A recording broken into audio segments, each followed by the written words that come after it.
오늘 본문 말씀을 통해서 예수님이 6월절 어린 양이 되셨습니다. 그런 제목 가지고 말씀을 살펴봅니다. 조선시대에는 이제 때리는 문화가 없었다고 합니다. 김홍도의 그 그림에 보면 훈장님이 이제 매를 들고 있고 구석에 한 아이가 웅크리고 울고 있습니다. 훈장 선생님이 회초리를 들고 매를 때리는 장면이 있는데, 아니 어떻게 조선시대는 때리는 문화가 없었다 그렇게 말할 수 있느냐 하면, 애가 이제 애한테 숙제를 시키면 애가 숙제를 안 해옵니다. 그때 훈장님이 묻습니다. 정확하게 묻습니다. 왜 숙제를 안 했니? 그러면 애가 이유를 댑니다. 엄마가 아프셔서, 또 큰 아버지가 오셨기 때문에. 그럼 내일까지 숙제해와라. 그러면 이제 그것은 넘어가는 겁니다.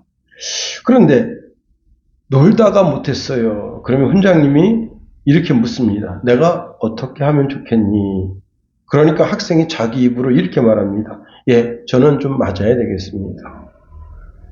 그러면 선생님이 그냥 그때 때리는 것이 아니라 그래, 선생님도 그렇게 생각한다. 그러면 어머니한테 가서 너가 숙제를 안 해와서 연만점에서 매를 맞게 생겼다 말씀드려라. 그러면 어머니가 빗자루에 있는 그 대 있잖아요. 대를 거기서 꺼내서 10개면 10개, 하나면 하나를 꺼내 잘라줍니다. 그러면 그 이튿날 이 학생이 자기가 맞을 매를 들고 선생님한테 가면 훈장님이 그 매가 부러질 때까지 숙제하라는 죄를 묻게 되는 겁니다. 이게 이제 조선시대의 교권이었다 하는 겁니다. 그 매에는 선생님의 사랑도 들어있지만 어머님의 사랑도 들어있다 하는 겁니다. 부모님의 사랑이 들어있는 거죠. 매를 아끼면 자식을 버린다. 농암 이현보 선생님은요, 어부가로 유명하신 분인데, 그 농암 이현보가 나이 70이 됐을 때 나이 90된 아버지를 위해서 색동저고리를 입고 재롱잔치를 벌였다 하는 겁니다. 그것도 그 자녀들, 그 자자손순이 다 모여 있는 자리에서 그렇게 했다 하는 겁니다. 농암 선생이 꽃가옷을 입고 춤을 춘 까닭은 늙은 부모님이 그걸 기뻐하셨기 때문이다 하는 거예요. 그래서 농암은요, 나이 80이 넘어서도 고향 어르신들이 기뻐하시면 때때로 꽃가옷을 입고 그리고 춤을 추었다 하는 겁니다. 이 세상에서 부모님의 사랑보다 더 높은 사랑은 없습니다.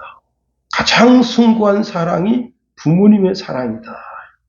그런데 우리는 이와 같은 사랑이 또 있음을 알게 됩니다. 그것이 바로 하나님 아버지의 사랑입니다. 이사야서 49장 15절 16절에 보면 여인이 어찌 그 젖먹는 자식을 잊겠으며 자기 태에서 난 아들을 긍휼히 여기지 않겠느냐. 그들은 혹시 잊을지라도 나는 너를 잊지 아니할 것이라. 내가 너를 내 손바닥에 새겼고 너의 성벽이 항상 내 앞에 있나니 말씀합니다. 사도 요한은 하나님의 아버지의 사랑을 깨닫고 요한일서 3장 1절에 이렇게 말합니다. 보라, 아버지께서 어떠한 사랑을 우리에게 주사 하나님의 자녀라 일컬음을 얻게 하셨는고 우리가 그러하도다. 그러므로 세상이 우리를 알지 못하면 그를 알지 못함이라 말씀하십니다.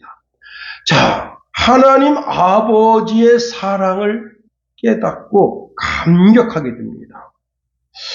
우리가 이제 옛날 드린 찬송가 중에 하늘을 종이 삼고 바다를 먹물 삼아도 그 하나님 크신 사랑 다 기록할 수 없겠네 라는 찬송이 있었습니다. 그렇습니다.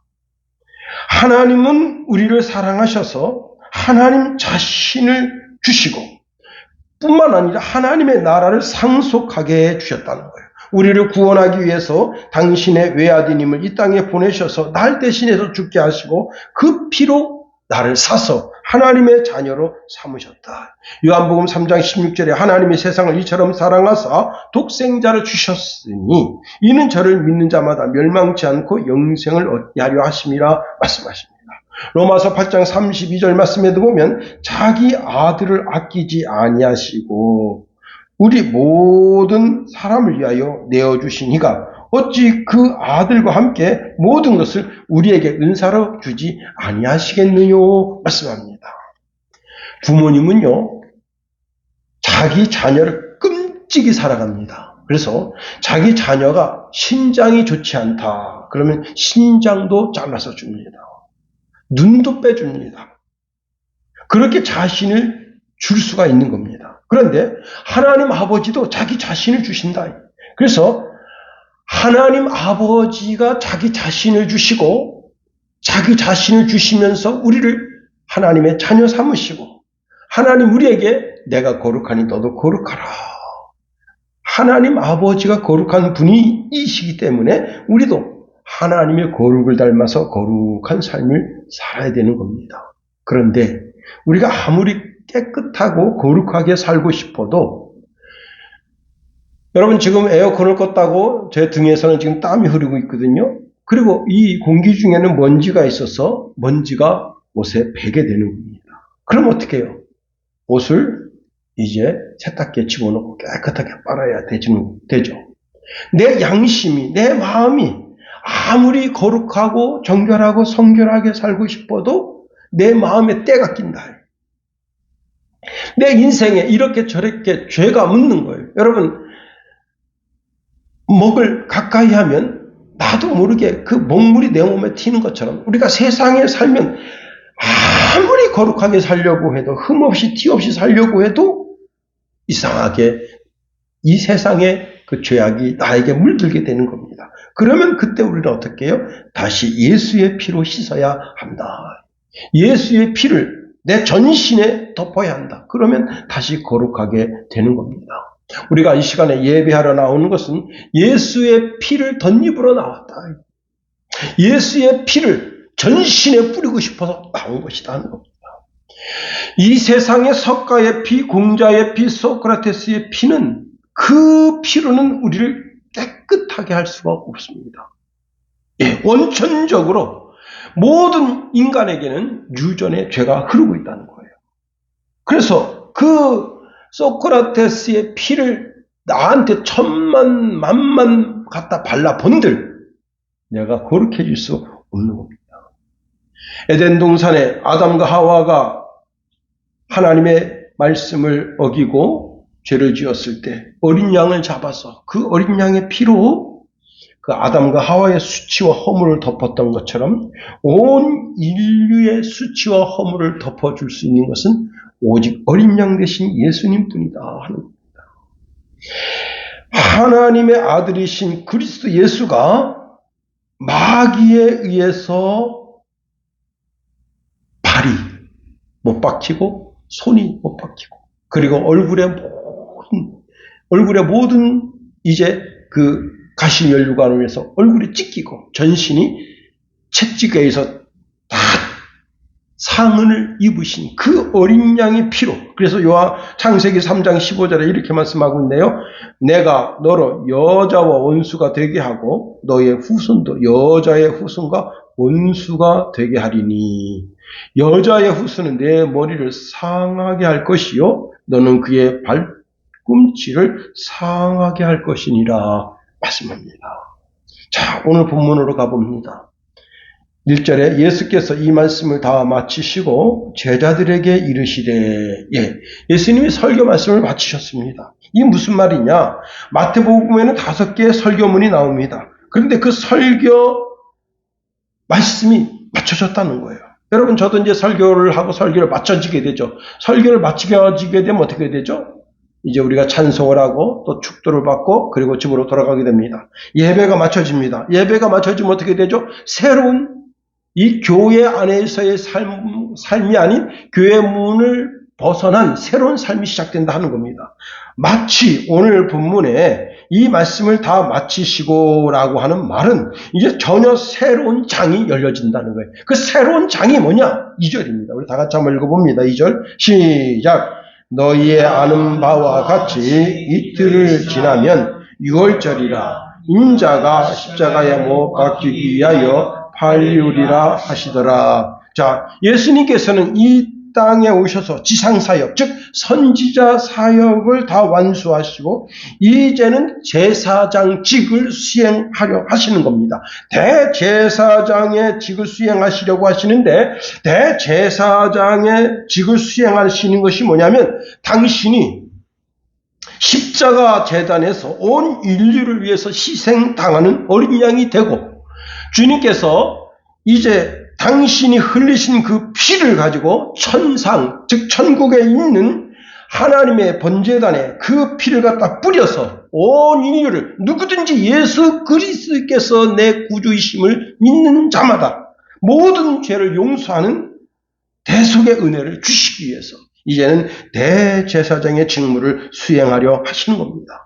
이 일을 히브리서에서 이렇게 말씀하고 있네요. 히브리서 10장 11절 15절에 보니까 그리스도께서는 장래 좋은 일에 대제사장으로 오사 손으로 짓지 아니한 것 곧 이 창조에 속하지 아니한 더 크고 온전한 장막으로 말미암아 염소와 송아지의 피로 하지 아니하고 오직 자기의 피로 영원한 속죄를 이루사 단번에 성소에 들어가셨느니라.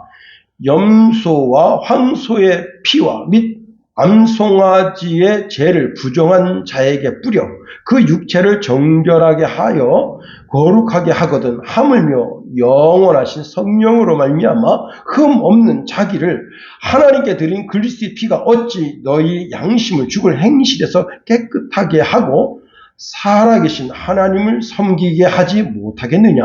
이로 말미암아 그는 새 언약의 중보자시니 이는 첫 언약 때에 범한 죄에서 속량하려고 죽으사 부르심을 입은 자로 하여금 영원한 기업의 약속을 얻게 하려 하심이라 말씀합니다. 그렇습니다. 자, 예수님은 우리의 어린 양, 6월절 어린 양으로 이 땅에 오셨다 하는 거예요. 여기 놀라운 일이 있습니다. 이 일을 이루기 위해서 당시 예루살렘의 당국자들은 악한 대로 그 쓰임을 받게 했다는 겁니다. 3절 4절에 보니까 그때의 대제사장들과 백성의 장로들이 가야바라는 대제사장의 관정에 모여 예수를 흉계로 잡아 죽이려고 의논하되 말하기를 밀란이 일까 날까 하노니 명절에는 하지 말자 하더라. 자, 악한 자의 그 악을 그 악대로 쓰임받게 하고 선한 자의 선을 그 선대로 쓰임받게 하신다 하는 겁니다.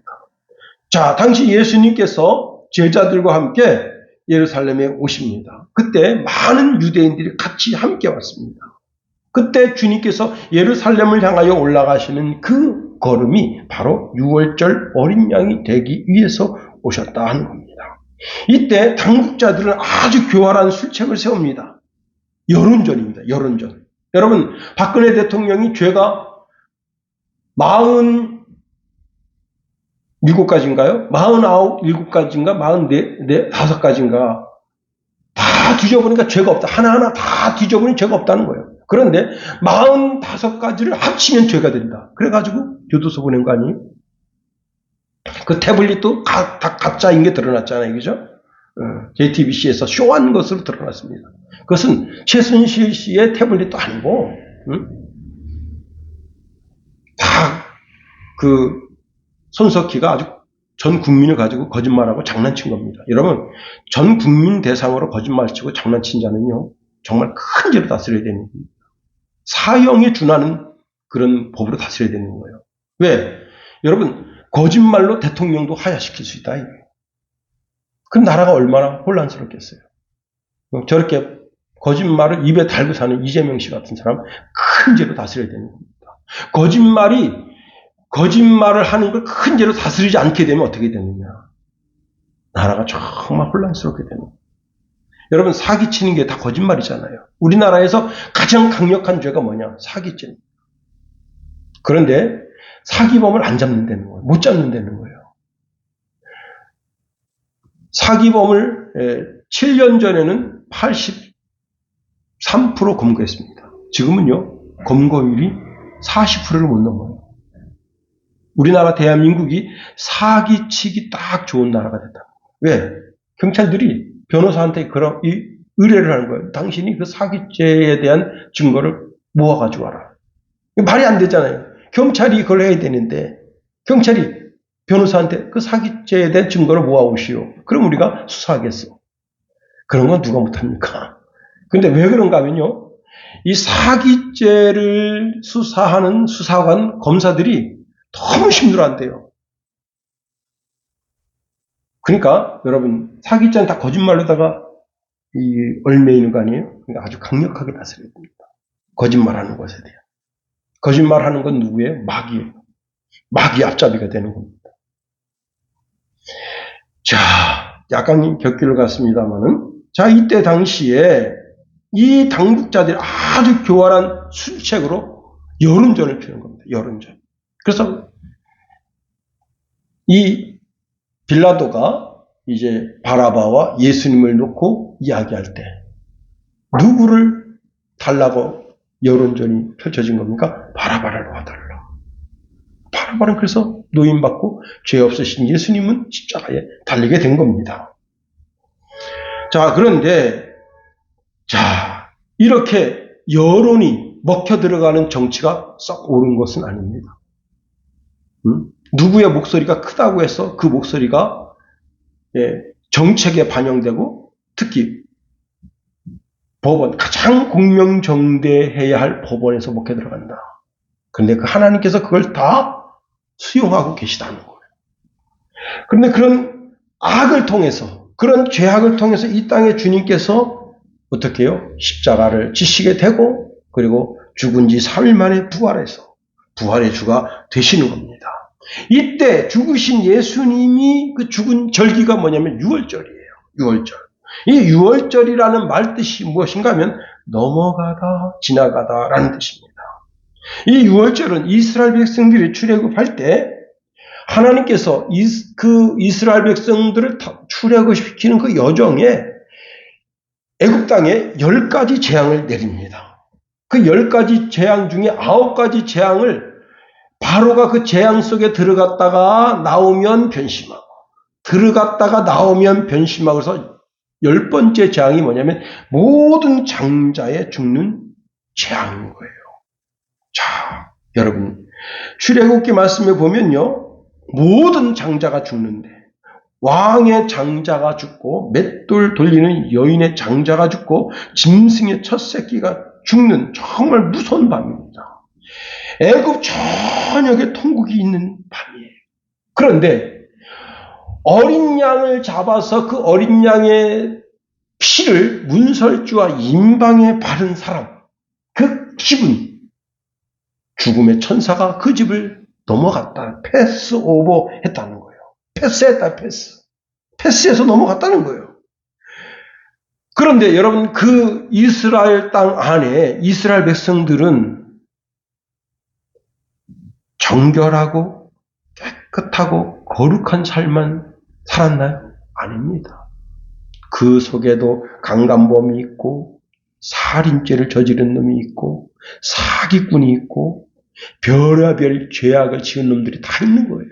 그리고 이스라엘 백성만 출애굽한 것이 아닙니다. 그때 당시에 누구도 출애굽했는가 하면 중다한 잡족들이 같이 출애굽했습니다.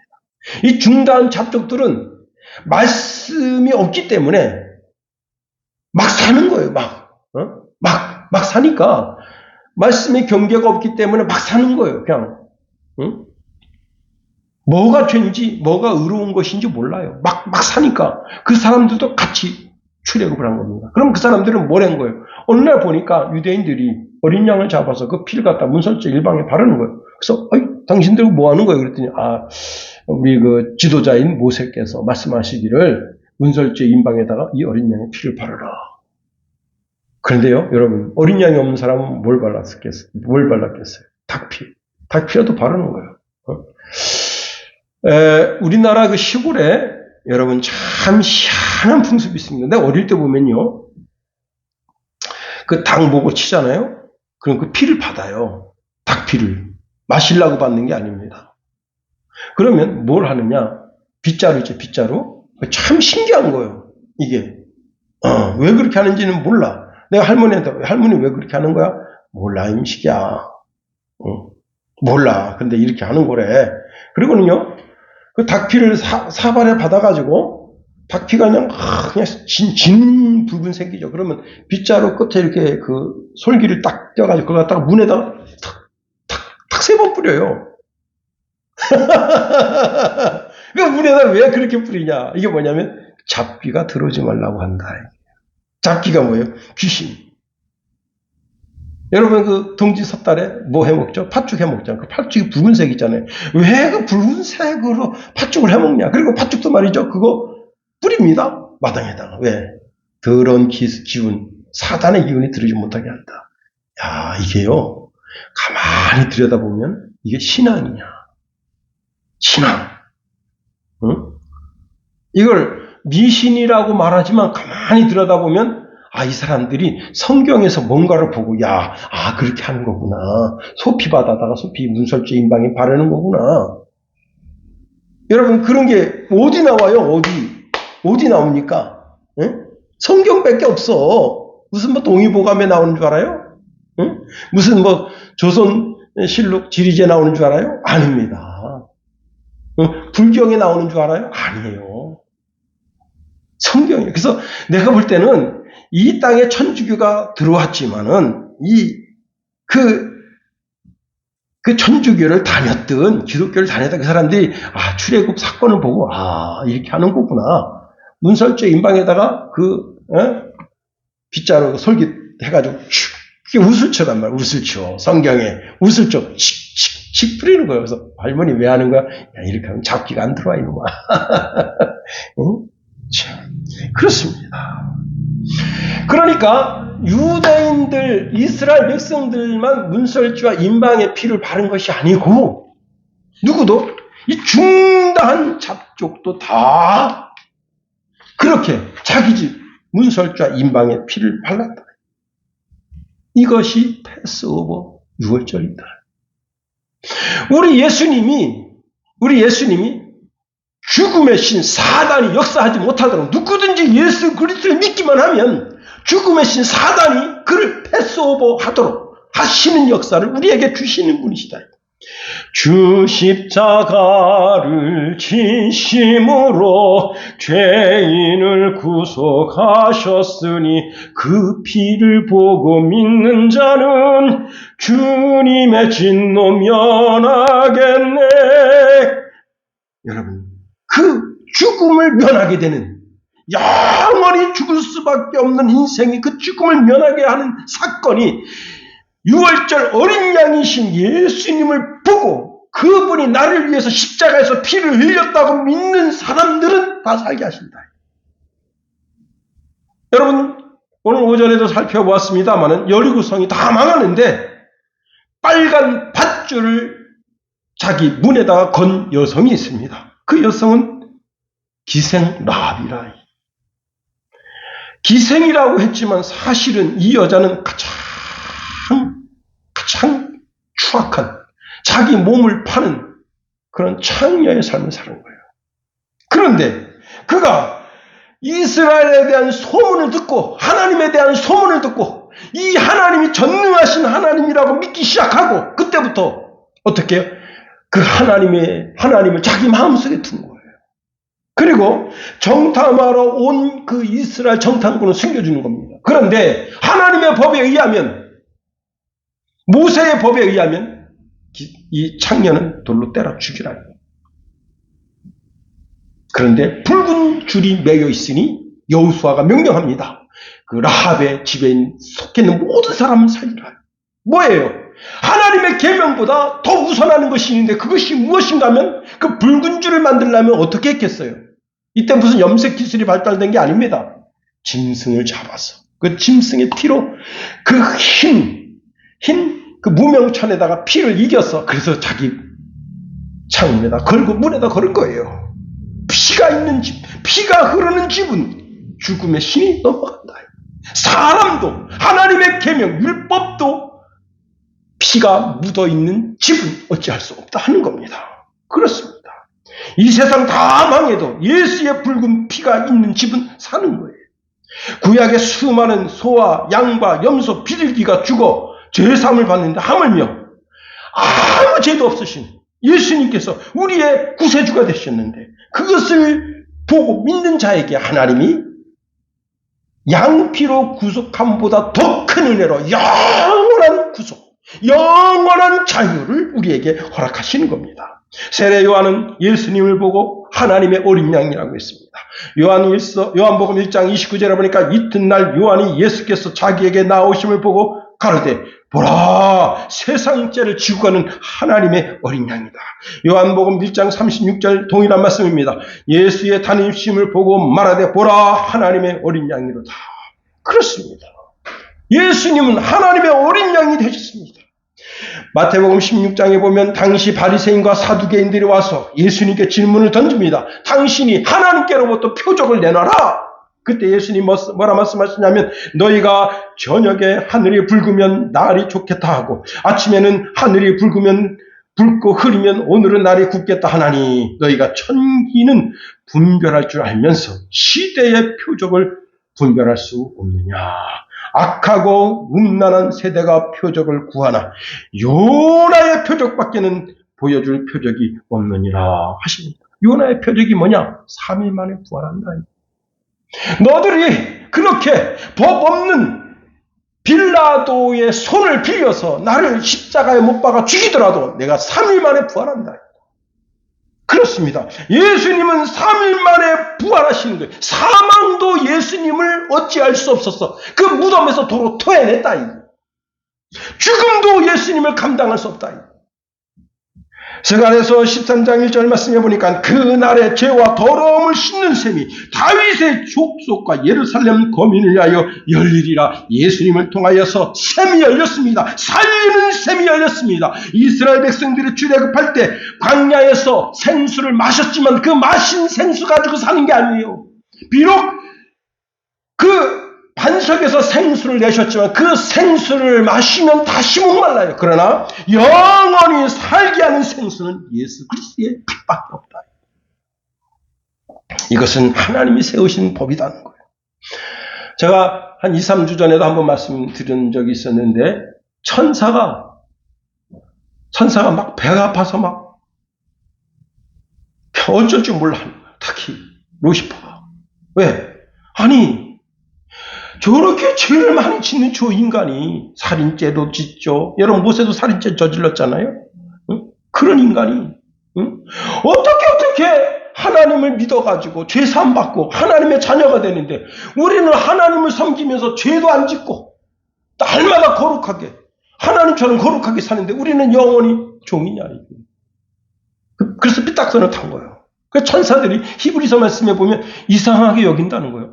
이거 뭐야 이거? 아니 어제까지 아유 저 인간 아유 저 지옥불에 들어갈 인간이구나.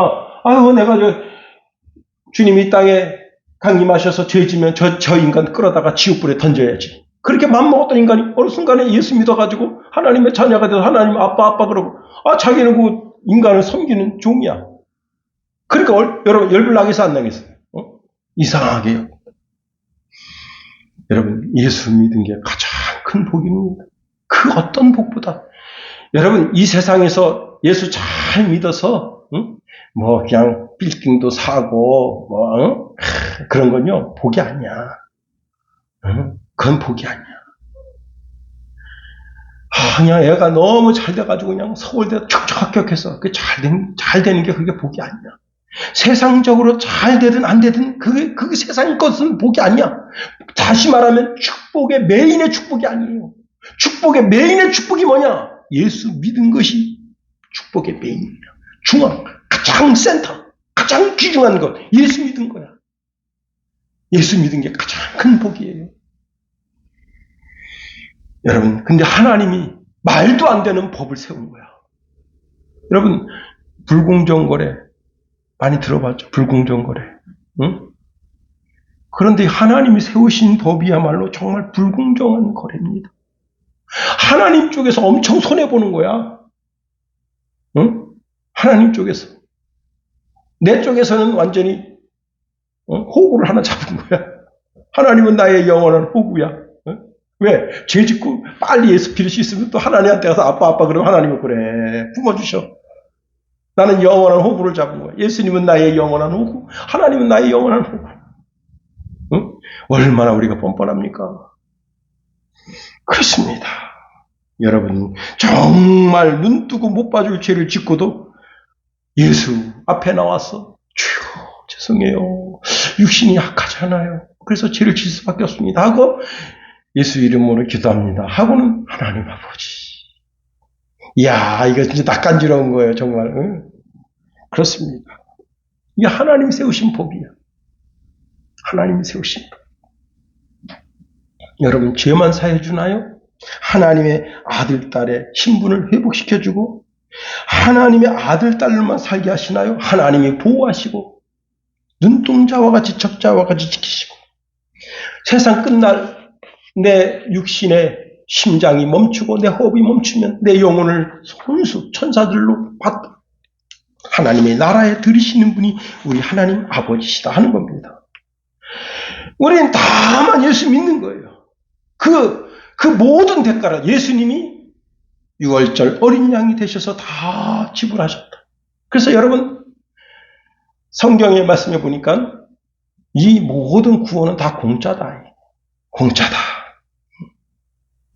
자, 그리고 우리 주님은 우리의 죄를 다 용서해 주시고는 다시는 기억지 않으신다. 이사야서 1장 18절 말씀해 보니까 여호와께서 말씀하시되 오라 우리가 서로 변론하자.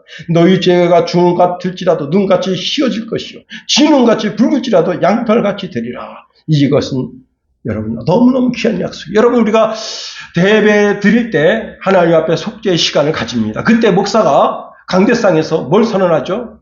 하나님 우리의 죄를 용서해 주시되 우리의 죄악을 그냥 지나쳐 주시고 우리의 죄악을 저 깊은 바다에 던져주시고 우리의 죄악을 다시는 기억지 말아 주옵소서. 우리 하나님 앞에 기도 올려드리잖아요. 근데 이게 이사야서에 있는 말씀이에요.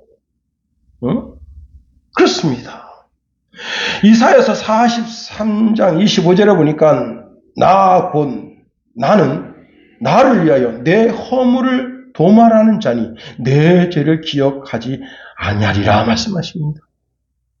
또 예레미야 31장 34절에 보니까 그들이 다시는 각기 이웃과 형제를 가르쳐 이르기를 너는 여호와를 알라 하지 아니하리니 이는 작은 자로부터 큰 자까지 다 나를 알미니라.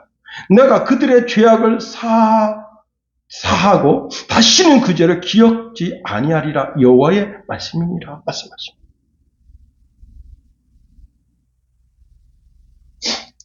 어떤 목사님이 자기가 청년 때 죄 지은 것 때문에 늘 괴로워합니다. 실제 제가 어떤 목사님하고 화양동을 지나가는데 그 목사님이 그러는 거야. 내가 청년 때 저기서 참 많이 놀았는데. 내가 그 화양동이 뭡니까? 그랬더니 화양동을 모르세요? 그러더니 난 모른다고. 그랬더니 제가 이제 나중에 그 화양동에 갔더니 거기가 매운굴입니다. 창녀촌이에요. 와, 깜짝 놀랐습니다. 새벽에 특별 새벽 예배를 해서 성도님들 모시러 가는데 빨리 가려고 지름길로 빨리 가려고 딱 갔는데 여러분 거기가 와 깜짝 놀랐어요. 근데요 그분이 이런 말합니다. 자기는 강대상에 딱 주일 예배 드리려고 딱 앉으면 그때 최악이 거기 청량리 화양동 그 다음에 그 천우동 자기 놀던 때 그때가 생각난다는 거. 그 죄악이 생각난다는 거. 너무너무 괴롭다는 거예요. 나는 내 죄를 알고 있어. 내 죄가 나를 괴롭혀. 그러나 하나님 기억지 않으신다. 여러분 우리가 하나님 앞에 담대히 나아갈 것은 과거에 지은 내 죄가 오늘의 나를 망치지 않도록 해야 합니다. 신앙인들은 과거의 죄를 잊어야 되는 거예요. 이전 일을 기억지 말라고 말씀하십니다. 내가 내 삶에 새로운 일을 행하리라 말씀하십니다. 그 하나님을 믿는 거예요. 예수 믿는 날 나의 모든 죄가 사라지는 거예요. 앞으로 지을 죄도 용서함 받는 거예요. 그러니 내 과거에 지은 죄 때문에 괴로워하고 그 죄에 얽매이지 말아요. 주님이 용서하지 못할 죄는 없습니다. 다만 이것이 중요한데 우리가 예수님을 나를 위하여 십자가에 죽으신 유월절 어린 양이심을 인정해야 한다는 겁니다. 그분을 나의 주로 영접해야 된다는 겁니다. 그분을 나의 주로 영접했다면 이제는 그 말씀대로 살아야 하는 겁니다. 그분의 말씀이 무엇이냐? 요한복음 13장 34절에 새 계명을 너희에게 주느니 서로 사랑하라. 내가 너희를 사랑한 것 같이 너희도 서로 사랑하라. 너희가 서로 사랑하면 이로써 모든 사람이 너희가 내 제자인 줄 알리라. 제가 이제 금요일 날 영화 한 편을 봤어요. 그 내용이 무엇인가 하면 이라크 평화로운 마을에 이제 이건 얘네들은 민병대예요. 그놈들이 이런 가스통에다가 시간장치를 달고 길바닥을 파고 거기다가 묻습니다. 그리고 미군 이제 험비가 지나가기를 기다려요. 며칠 동안 기다립니다. 5일째 되는 날 드디어 험비가 지나갑니다. 첫 번째 지나갈 때 타이밍을 놓쳤어요. 두 번째 지나갈 때 타이밍을 놓쳤습니다. 세 번째 타이밍 잡아서 딱 터뜨렸는데 차가 거의 한 5m 정도 붕 떠서 곤두박질을 쳐지면서 한 사람 즉사하고 2명이 중상을 입었습니다. 그때부터 그 마을에 전쟁이 시작됩니다. 첫 번째, 두 번째, 그리고 네 번째 있던 미군 해병대가 내려서 살아서 움직이는 건 전부 사살합니다.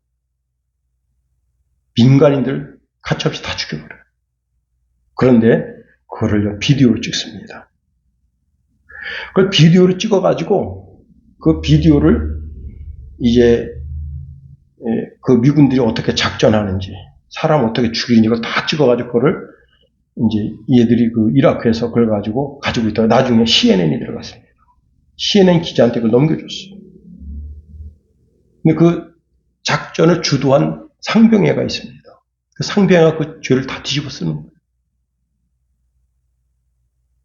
그 상병회가 움직일 때 그냥 움직이는 게 아닙니다. 어떻게 움직이는가 하면 그 상부에다가 지금 상황이 이런 상황인데 지금 저기서 발포한 집이 있으니 그 발포한 집을 수색하게 해달라. 그리고 위에서 명령을 해줍니다. 가라. 가서 수색하라. 그래서 다 수색하고 나중에 이제 또 본대가 또 왔어. 해병대가. 그 마을 초토화된 겁니다. 18명인가 죽었어. 문제는 뭐냐면 그 사병들이 이제 이라크 전쟁이 끝났습니다. 돌아와서 그 트라우마에 허덕입니다.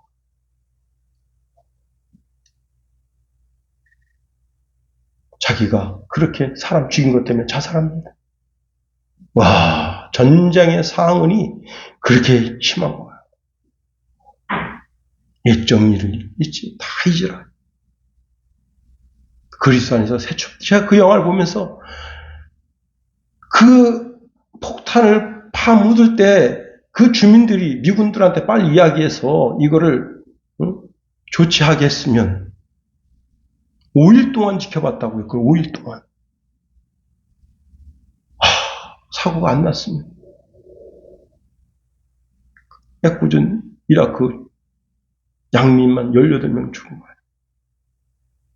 그 보면서 가슴 찢어져요. 그리고 그 전쟁 상흔 때문에 고통당하는 그들. 저들에게 답이 없겠는가. 이제 말씀을 마칩니다. 영원한 숙제, 영원한 고통, 영원한 괴로움. 거기서 빠져나올 길은 예수뿐인데 하는 생각뿐이었습니다. 기도하겠어요.